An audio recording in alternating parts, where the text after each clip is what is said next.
The Laundry is proudly produced by Strise. The problem with financial crime is that in popular media, in movies, etc., it's kind of glorified. You have movies like Wolf of Wall Street, and people kind of look up to that. They think it's cool. I love that movie. It's one of my favorite movies, but it's still financial crime. It's not good. Welcome to The Laundry, the podcast connecting AML, compliance, and financial crime to the real world. At Strise, we truly believe that open dialogue and conversation make our industry better and stronger. So that's what we're going to do today. We are turning the tables on ourselves to answer questions from the Laundry mailbag. Questions, comments, and hot takes from the head of compliance, MLROs, and sanctions experts, and more who tune in and listen to the podcast. I'm your host, Marit, CEO of Strise, and in this episode, we are answering your questions. I'm here with my Laundry co-host, Fredrik Riiser, Head of Strategy and Business Development, and Robin Lycka, Solution Architect. Hey guys, welcome to the show. Thank you. Before we get into the mailbag, why don't you share something cool or interesting that you have been working on lately? All right, I can kick off. I think the most interesting thing that I've been working on in terms of business development capacity has been looking into how we can integrate more of the LI data. So LEIs into our global data set to see whether or not that could enhance our ownership overview across different jurisdictions and help with the big problem that is shell companies when it comes to UBO. Interesting. I mean, everyone should be interested in that because, figuring out who is behind companies is very important to try to avoid corrupt money and people hiding away assets. Robin, what's something cool or interesting that you've been working on lately? Yeah, good segue on hiding the assets. I've been pulling it back from my usual oligarchs and sanctions investigations and pulling it back into my local territory, looking at Norwegian companies. And in particular, I've been interested in these companies that operate in the phoenixing. So they're closing down one business, opening up another, or buying a business on life support and doing something else with it, setting it up for fraud. So it's been I've been looking at some interesting stuff. That is very interesting. And I also feel that it was only last year that these things sort of came into the public sphere in Norway as well, with a lot of newspaper articles, a lot of information about how that this is going on in our country. And people are like surprised because, we think we're such a transparent, high trust society. And then all these reports come out that people do all these fraudulent activities with all these companies, changing the accounts, etc. So good work. More people should be aware of this going on. Will we be covering I guess not sanctions man, but sanctions man-ish story soon in the Laundry with your investigative findings? Yeah, I have an upcoming event in May with one of our partners, Credit Safe. So I'll be bringing up some of the examples there. Okay, so if you're in Oslo, which date? I don't remember. But okay, we will put it on our LinkedIn. If you're in Oslo in May, you can come and hear Robin speak and get breakfast and hear all this investigation being uncovered. Thanks for that. Let's get into the mailbag. So these are the questions that our audience have sent us across LinkedIn, in emails, and DMs. So first and foremost, super grateful that even people sent us questions because this was just trying out this format for an episode and people actually replied, which was very, very cool. We're going to start with question 1 from Rachel Lieva. At what point should firms consider breaking out head of compliance and MLROs as independent roles? Do you guys have any hot takes on this? Well, maybe not a hot take, but I think it's quite hard to give a one specific answer to this. It would depend on industry. It would depend on types of customers, jurisdictions that you operate in, and so forth. I was thinking that maybe if you were looking for like a select number of customers that you need onboarded before you should have MLRO as its own title or head of compliance and so forth, you'd think about it a bit the wrong way. But if we look at sort of consequence and complexity, so trying to figure out, all right, the people that we have in our team now, is the complexity that we're dealing with and the consequence of being fined so severe that it's now time to have somebody focus on this full time, then that should probably be at least guiding to some extent. Robin, what do you think? We talked briefly about this over lunch, where we both said like, oh, but we are more technologists than maybe compliance organization builders. But what's your take? Yeah, I was thinking like maybe this is a trick question, and I was envisioning Dwight Schrute from The Office going like, false. They should always be independent roles. But I guess there is actually the aspect of local regulatory requirements where they require certain roles to be different or independent roles. I'm not sure if that's the case with heads of compliance and MLROs. But I guess the answer is like when capacity is at breach, when you don't have time to do the things that's necessary to complete the roles. That's kind of the obvious answer. Do you guys think we'll see AI agents as MLROs and head of compliance anytime soon or not? I think so, yeah. I think that's definitely a good assistant for CS. Good MLRO assistant then. Yeah, that's what I mean. Or at least for the first. function. I mean, when a fintech or a financial institution is building, they're getting more customers to help support the sort of initial key stakeholders that they might not have started the job as MLROs and so forth, and have that as part of their core team. It might be the CEO, it might be the CFO, or the operational officer, or someone that's doing all of the reporting on this. But for them to have a go-to solution that would be an agentic workforce as an assistant, I think that definitely is on the cards. I think one thing though, when we touched upon this, especially in I think Laundry Live in Stockholm at the Penningtvättsdagarna, that the one thing that the AI can't really do is walking around, talking to people, building that culture, those human interaction, because a culture of compliance is really a fundament to create compliance.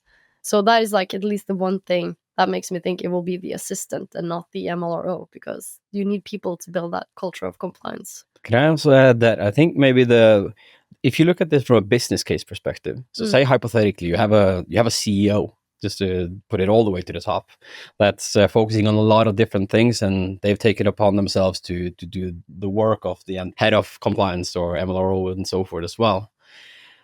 What's the alternative cost of spending hours on this, and then obviously comparing that to what is the risk for our business at this stage getting a fine? Because I think if it hurts so much getting that fine, that you as the CEO, as an example, and at that point in time, you should really have a guiding question to figure out whether or not now is the time to bring somebody on board to dedicate 100% of their capacity to just the AML work. Let's move on to a completely different topic though. Advika Jalan writes, how alarmed should we be that the US suspended beneficial ownership information? I'm worried about the future. We did an episode of this with Oliver Bulla where he talked about this. So if you haven't listened to that one, please go back into the back catalog. It's so good. But what are you guys worried about the future? The precedents that it'll set, the world's largest economy, saying that we are not going to put transparency behind ownerships. It's 30-something million business entities that does not have to disclose who the actual owners are now. And that is the fundamental data that will feed into a large portion of the data set that will make it easier or harder to see who is actually the UBOs in the companies when you're looking for onboarding them. Yeah. Obviously alarmed. I'm thinking like the conversation I had last week with Eddie Fishman and Tyler Nilsson about how sanctions became a weapon, and first and foremost a political weapon. Will we then see that transparency in business registries become sort of the same thing? Is this also becoming political? I was also thinking like the interesting part is that, is it better or worse that it's so clearly spoken? While the UK created these tax havens that operate around the world, where UK-based people place their ownership in a tax haven, and that's then suddenly obscure. But if the US says that we're not going to disclose the information, is it really any difference between the UK and the US? The only difference being that President Trump has clearly stated now that we're not going to have any transparency on this. One of the things that I find interesting, though, is that the sharp contrast between also the US and certain markets in Europe, like here in Norway. It's not a political debate whether or not we should have public ownership data available. It just is. And it would be super weird if a political party started bringing that up and like, oh, let's shut down the business registry. People would be like, what? What is this discussion? Like, no, that doesn't make any sense. Why would you discuss that? Whereas in the US, it's such a political question. It's just very, very different. And I also think it's interesting in that episode with Oliver Bullough, he also made a point that you don't know who owns the US. Like, what are the Russian or Chinese or Iranian interests in the US? You don't know because there's like no real way of having those data sets available. Well, I guess now we're just back to the status quo, back to what it's always been. Yeah, they've never really had any transparency anyway. Like, even within the state jurisdictions, talk to anyone about Delaware, there is not a single piece of information available from any registry in Delaware. It's like a laughing stock of publicly available information. But I mean, it's the US. They are now outspoken that, okay, we're shutting down the beneficial ownership, the strides we took towards transparency, we're shutting it down. Do you think other countries will follow suit now that they said it? Is it okay now to change course? Yeah, I think that's my main worry, is that this will then, like mentioned, set the precedent for what other types of similar economies will do. Large countries where it was expected them to now start disclosing ownership and providing more transparency to follow what I think it was in 2022, USA said they passed the bill on making this ownership transparency a bit more open. But now other economies can say, well, the US ain't doing it, so neither are we. So is Advika right then to be worried about the future? Or what do you think, Robin? Worried about the future of doing business with US-based entities? Yeah, maybe it doesn't change anything short-term in Europe. And who knows, in 4 years' time, maybe we'll see the Transparency Act being reinstated. Let's hope. Moving on, this is an anonymous listener, and this person writes, I was listening to an episode of The Laundry while doing the laundry. Have you explored the cultural tropes around money laundering, the stereotype that dry cleaners were often fronts for the mafia, even though for practical purposes they're quite unsuitable for money laundering? This is a fun question. Who wants to take a stab at it? It's true that in the origin of the laundromats were, in fact, the Chicago-based mafia with Al Capone. And they did use laundromats as ways of cleaning their dirty money because it was a cash-heavy business. Now, I don't think that's very much used today, or it isn't very much used today. But I think what's important is to really think about what are the new cash-heavy business with the digital economy and so forth. There's not a lot of them still. And then the more interesting question, I think, on top of that is, well, what has then replaced, except for digital currency, what has then replaced the cash?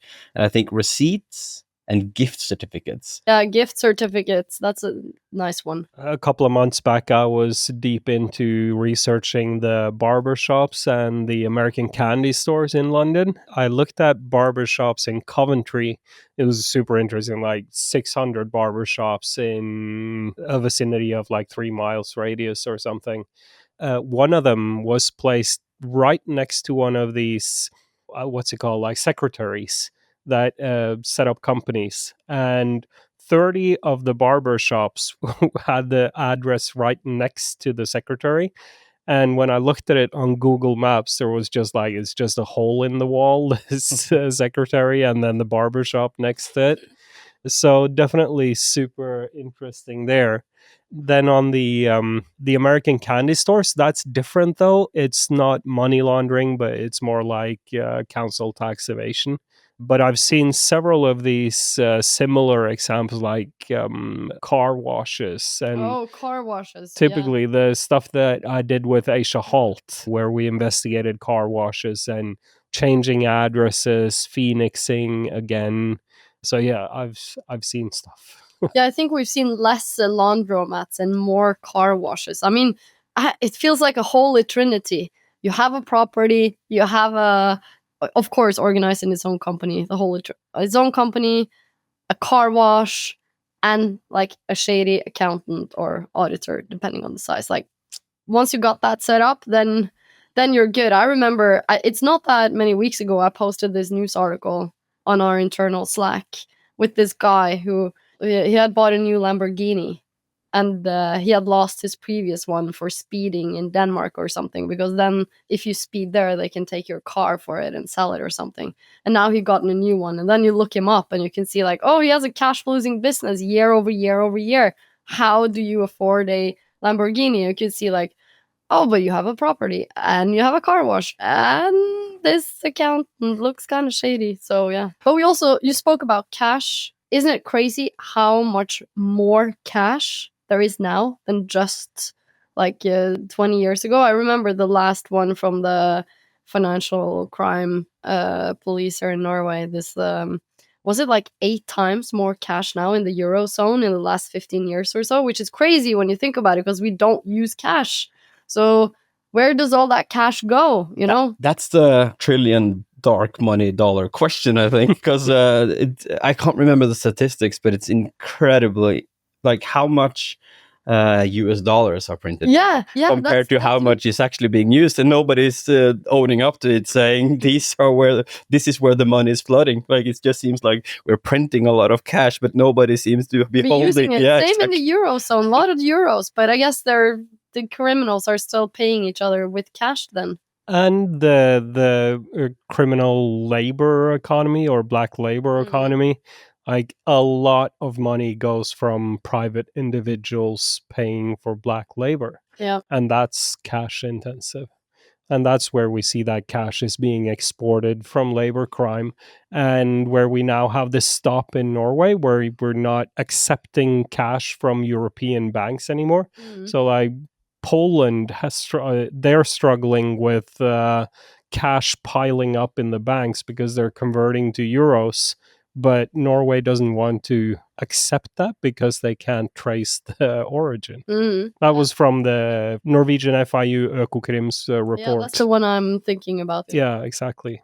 All right, we will be right back with more listener questions. Don't go anywhere.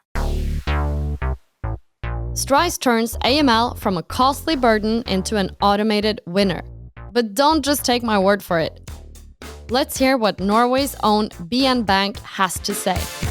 BN Bank specializes on mortgages and the real estate industry, a high-risk industry when it comes to money laundering. Before, we wasted 10 to 15% of our resources investigating false flaggings from legacy systems. Obviously, something had to change. We decided to implement Strise because we saw that there were flaws in the legacy system that we have. The money launderers easily identify which banks they are able to do their transactions in and where they're not subject to enhanced customer due diligence. And without the help of Strise, we would have ended up harboring a lot of new clients and celebrating the new clients whilst increasing the risk in the bank. With Strise, you are able to turn on automation in onboarding of low-risk clients, but more important than that, you can use Strise to classify clients better and with that reduce unnecessary flagging.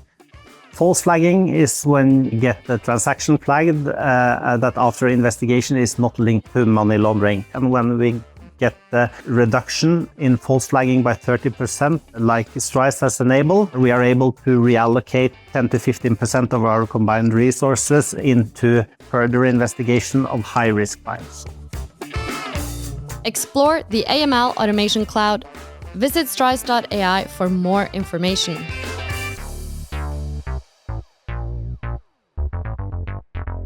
Welcome back to The Laundry. It's time for round 2, and we got more questions in the mailbag to answer. So this one is from Steve Lamb, COO of Kicker and former The Laundry guest. And he asks, it's estimated that 3 to 5% of global GDP is laundered every year. Money that ends up funding everything from organized crime to corruption and conflict. And yet, financial crime still doesn't seem to command much public attention. Outside of the occasional high-profile fine or crypto scandal, it rarely makes headlines.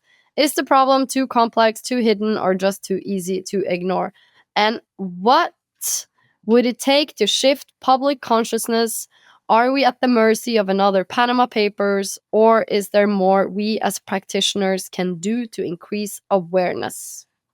But I think first and foremost, awareness have to start at a very early age. I think already at school, kids should be taught about Money laundering. Yeah, exactly. Let's start with money laundering, see if we can launder money, and then see if we can fight it after. But on a more serious note, it should be put into more of the classes in school. We talk about like financial, how to manage your money and so forth, but equally understanding how the dark economy fuels the slavery, the terrorism, and so forth, and dark consequences that it does have. The stories around that needs to be taught at a very early age to increase awareness. I think it's not enough to put it into a media display at sort of on the consequence side when people are already accustomed to how society works. So if you were to go out on the street right now, Robin, and ask 100 people, how many do you think would care about financial crime? That's a good question. I guess it depends where you went. But the average of 100 people, I don't think a lot of people think about financial crime as a societal problem on a daily basis. I think like the problem with financial crime is that in popular media, in movies, etc., it's kind of glorified. You have movies like Wolf of Wall Street, and people kind of look up to that. They think it's cool. I love that movie. It's one of my favorite movies, but it's still financial crime. It's not good. And making that distinction is just a result of my job. Yeah. If it wasn't for that, I'd probably not think about financial crime like that's what's actually going on. So I think, yeah, it's not a problem that a lot of people think about most of the time.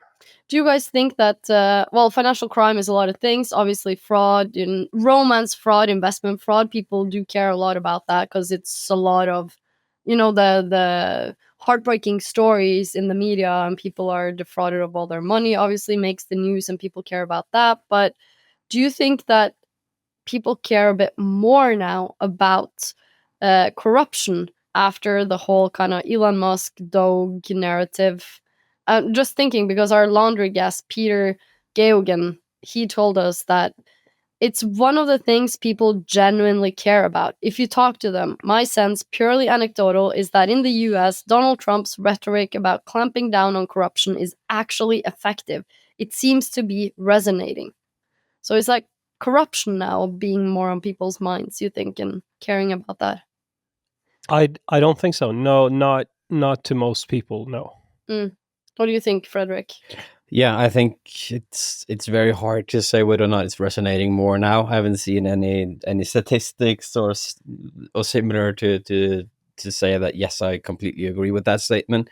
I think every time people hear the loaded word, which is corruption, most normal people would react and say, well, I don't like that. But yeah, it's hard to say. And what exactly is corruption as well, right? When is it corruption turning a blind eye, pulling in a couple of favors, or is it corruption when you intently go, I don't know, run for office to get some shady business stuff going? Yeah, true. One of the things that I can't remember which episode it is now, but it's like a year ago, we did the episode on fake VAT refunds in the Eurozone. I remember I was so shocked hearing this story about these two mobile phone repair shops in Sweden getting 30 million euros paid out. And that story sat with me for so long, and I wanted to make the episode about it. And then later, at the end of last year, it started coming out newspaper reports in Norway about fake VAT refunds and also fake social benefits reclaims, like people claiming social benefits. And they estimated something like 500 million euros from, the social benefit company in Norway. And it's just so shocking and big numbers. But while it was in the public media for a little while, I show that article now, we are in May, to some of my friends, and they hadn't seen it. And I was like, what? This was like the biggest article in the newspaper last year. You don't know about this? And I don't think it is that much on people's mind. And especially here in Norway, where our digital services are so good. And all the things we've been hearing about, like, the social benefits and how easy it is to start a business and file taxes and file your accounts. It's been more about like, oh, it's so user-friendly. We have invested so much in like technology and making it so easy for the users, where that is actually part of the problem. It's so easy to use that it's so easy for criminals to exploit it as well. And I feel that has been more the story, not necessarily, oh, maybe it should be a little bit complicated to use these things to avoid criminals exploiting them. But that's a little bit my opinion on this topic. We have another question for an anonymous listener. And this person writes, we're on to a completely different topic now, so brace yourself. Perhaps with all the developments in Syria, you may want to cover the political and economic impact of states dealing with the country ostensibly being governed by a terrorist organization and the consequential implications with the international and domestic sanctions regime.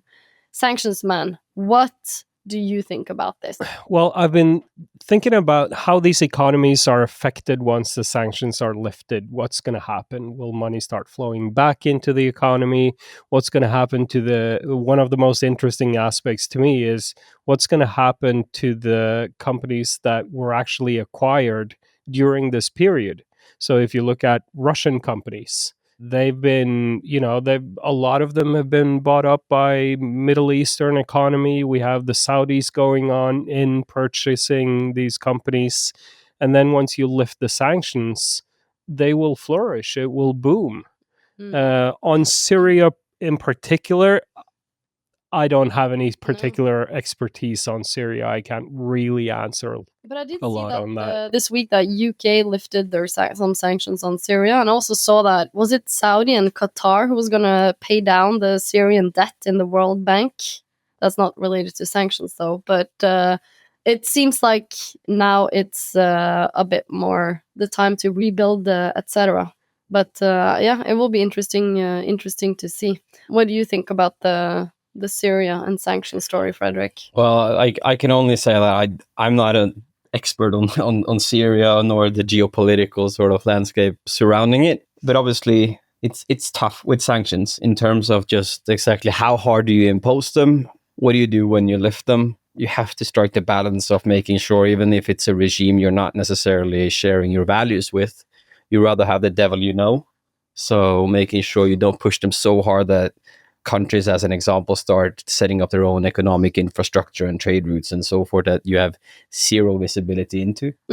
Meanwhile, lifting, it's very political. Yeah, but now it seems like lifting the sanctions is like as powerful as a tool as imposing them, or it's suddenly like, okay, that too has become a political weapon, lifting them. But I know the devil I guess there is a lot of ongoing discussions in the US government in particularly about reducing the influence from Iran and Russia in Syria, with then the kind of potential risk that you are legitimizing also some, like a government that you considered extremist. So it will be interesting to see how this story evolves. But also from when the sanctions were in place, I remember seeing this story about all these like new Swedish produced trucks in Syria. So obviously goods found their way in there. So let's see. We are now going to the final question, and this is asked by someone called Matt. So I'm wondering if it could be Matthew, our producer, who have asked this. Let's see. Has working, and let's see based on the question, because I do think it is him. Has working in and presenting a podcast about financial crime prevention, AML, and the sanctions space made you more or less skeptical about institutions, power, and politics? Is everyone and everything corrupt all the time? In caps lock. Yes. Hot take, no. I'd say nothing. Well, not everything is corrupt all the time. Luckily, what it has made me very aware of is the fact that unfortunately there's quite a lot of political blockage to some very well-meaning incentives and some very hard-working people that are trying to do good, but it is blocked on a level where it's extremely hard to influence. Yeah, I guess my skepticism is more towards the mechanics of how all of this works together. So the criminal economy actually feeds the regular economy as well. And so there are these weird incentives in place for one hand feeding the other and then that hand biting the other hand, etc. And the mechanics, I guess, that I think is most weird is that the enforcer, they lack so much capacity to handle everything that's reported. So my skepticism is towards how did we manage to build a system where we gather so much data from the financial institutions, but there's so little capacity to deal with it and actually change the problem. I know what you mean. I also think that, I mean, if you just look at the statistics, and this is true for like every country, you see the number of SAR filings.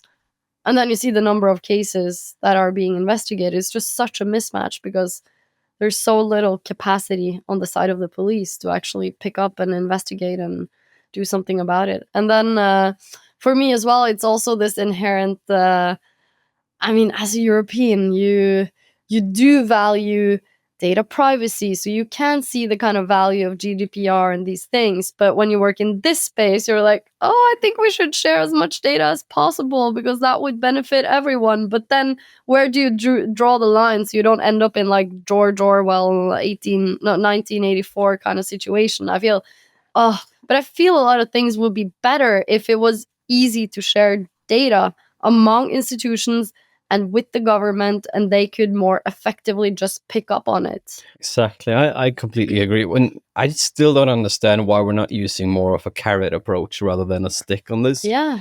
Like just hot take. Financial institutions, aka a bank, would say that they half the interest rate on your mortgage if you just choose to share everything upfront proactively in a common registry where they are allowed to share that information with other financial institutions. You don't have to opt in, but there's benefits to it. And then the regulators can rather go in and say, well, now the incentive is too big, so it's not fair for competition. But just keeping it a bit balanced so that you at least have some incentives to be the ones that, well, I have nothing to hide, please. Here's my information, share it with whoever financial institutions within obviously some frameworks that you'd like, so that I can save more money personally. Carrot approach. Carrot approach. Well, I've already touched upon it, but the fact that it's so easy to use the social benefit system, filing, like setting up a company, there's so little control there, and we see how much of taxpayer money is just goes out to organized criminals. That is something that worries me, and I see it so much more now, or like, oh, you see it more and more in society, so I don't like that. But I don't think everyone and everything is corrupt all the time. But is there something that gives you hope in the fight against financial crime? Yes, technology. It really is. To your point, Marit, like data sharing is extremely important, as that it will be the foundation. But we now have technology, and we have rapidly developing technologies as well that can make a difference. And that comes down to entity resolution. It comes down to utilizing AI. It comes down to better data handling overall to make it accessible across multifaceted approaches that's not siloed. And we're seeing development happening there. And honestly, the biggest blocks in that at the moment isn't the technology itself. It's our human approach. And that's something we can do something about. Robin? Hope that we are winning the fight against financial crime. Is there something that you've seen lately that gives you hope? Is there anything? What? Yeah, I'm a realist with low expectations. At best, maybe we can. I think the shift in working towards financial crime prevention, because I don't think what we need is more reporting. We need better prevention systems so that you can't just take your business to another bank.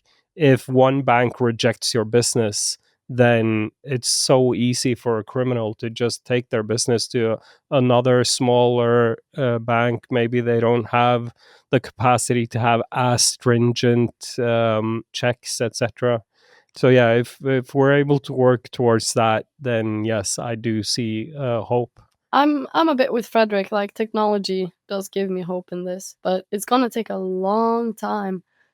But I hope we get there, and especially because I don't think people deserve to live in a society where you work hard, you pay taxes to the benefit of everyone, and having all that money kind of like defrauded from you, or living in an environment where there is a lot of fraud, that you are at risk of that. I think we just need to move more towards like a better world, and we should also try to avoid tax havens and don't make it easy to do tax evasion as well. With that brings this spin of the laundry to an end. Fredrik and Robin, thank you so much for joining me. It was a lot of fun making an internal episode again with like just us, and not interviewing an expert guest as we usually do. But where can people find and connect with you if they want to? So Fredrik at Strise.ai or my LinkedIn. Yeah, LinkedIn/Robin Lycka or Robin@Strise.ai. And for me, it's Marit at Strise.ai and LinkedIn. And we love it when people send us messages. And a lot of people do send us messages. So please keep doing that. And don't hesitate to pitch your idea for an episode if there's anything you want us to cover, or a question for the next mailbag episode. Money makes the world go round. Thanks to everyone who did that this time, and thanks to everyone who is listening. If you've enjoyed this episode of The Laundry, check out the back catalog of 7 seasons and more than 100 episodes, and follow The Laundry on your podcast platform of choice. We'd love for you to share the podcast on your social media channels, tell a colleague about it, give us a 5-star rating. It really helps people to find us. Your host for this episode was me, Marit. Our producer was Matthew. Our editor was Dominic. Our engineer was Nicholas. And The Laundry is proudly produced by Strise. Visit strise.ai for more information on how we can automate your AML work. See you next time. It makes the world go round. Money makes the world go round. It makes the world go round.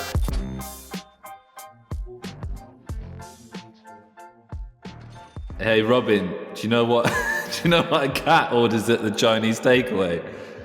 Egg fried mice. The Laundry is proudly produced by Strise.